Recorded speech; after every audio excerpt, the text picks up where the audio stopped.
black kids and white kids could not go to the same school together. And you had heard of that, right, bud? Yes. Yeah, so that's what segregation is keeping people separate based on what color they are. All right? So that was the law from about 1896 to starting in 1954. There was a Supreme Court case called Brown v. Board of Education.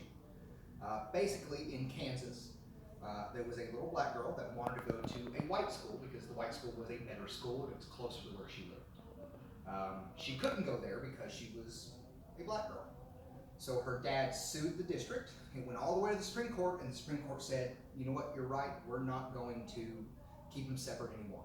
We have to come together and let all kids go to the same schools. All right, so that's kind of what we do today, right? So, there were some people at the time that didn't agree with that. In Alabama, the governor didn't like it. In Arkansas, the governor didn't like it. In Tennessee, though, we have a little bit of a different case. So this book right here, that is a book called, can you read the title of that for me?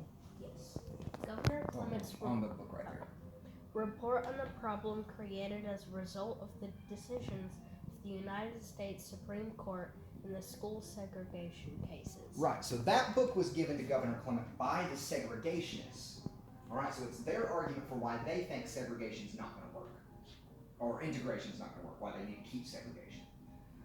But Governor Clement is going to be a little bit smarter than that. All right, he's also studying. So these other two books I got pulled here, The Age of Error is a book. These two books are written in the same year. This book, The Age of Error, was written by a guy who believed in segregation. Crumbs from the Master's Table is a book written by a guy that believed in integration. So if segregation is keeping people separate because of their color, what is integration? Putting people together. That's exactly right. So Governor Clement in Tennessee is going to study both sides of the argument. He's going to look at segregation and integration and kind of figure out where he fits in this. And he comes to the conclusion that segregation wasn't working, it never really worked, and that if Tennessee is going to move forward, we have to do it together. All right, so in 1955, he made national history. He was the first governor from the South to